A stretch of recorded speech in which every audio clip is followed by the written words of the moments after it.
Sekelompok pengrajin gerabah di Dusun Lor Webriamata, Kecamatan Wewiko, kembali bergeliat setelah hampir 2 tahun tidak beroperasi akibat pandemi COVID-19.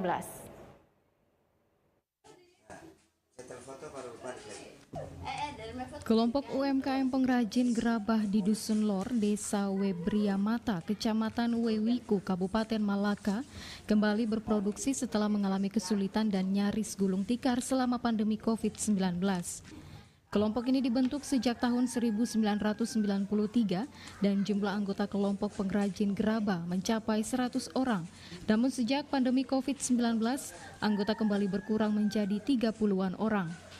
Antonia Nae menjelaskan selama COVID-19 tidak ada produksi sehingga sebagian besar anggota kelompok pengrajin akhirnya memutuskan untuk tidak bergabung karena mengalami kesulitan mendapatkan penghasilan.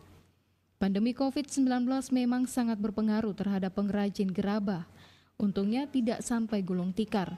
Sejak adanya pameran pada hari ulang tahun Kabupaten Malaka, kelompok pengrajin gerabah ini mulai bangkit lagi dan beraktivitas kembali. Ada beberapa bentuk gerabah yang dibuat dan motifnya pun sesuai dengan motif khas daerah Kabupaten Malaka. Direncanakan hasil produksi gerabah akan didistribusikan keluar daerah. Ya, perkembangan bagus Pak, tapi karena sekarang ini COVID toh Pak, jadi kami tidak bawa keluar, tidak jual. Kalau untuk proses ini kami 25 orang. Kalau untuk penempelen kulit telur, pembersihan, nah itu 30 lebih. Karena su kerja orang tidak datang beli itu, makanya dong bila kita kerja capek-capek, kita tidak jual, cuma ambil uang. Sementara itu, Wakil Ketua Kelompok Pengrajin Gerabah, Yosep Nahak Tetik, menjelaskan harus ada regenerasi sehingga pembuatan gerabah di Kabupaten Malaka tidak punah. Dirinya berharap ada keterlibatan anak-anak sekolah, lebih khusus pelajar SMK untuk mempelajari cara pembuatan gerabah.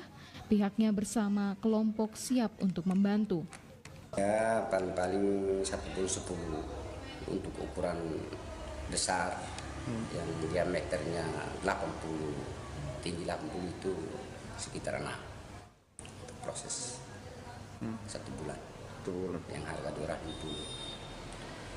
Tapi perkembangannya terus meningkat ya? Terus. Untuk bahan bakunya ini diambil di mana? Ini di lokasi Webriamata artinya sekitar 200 meter kita di pinggir kampung. Dari ke kampung ini jaraknya 200 meter. Banyak itu ya? Banyak itu 2 kilometer depan itu jadi semua. Kan sudah ukur. Itu diperkirakan 300 tahun mendatang belum bisa habis juga. Dari Kabupaten Malaka, Yosman Seran, TVRI NTT.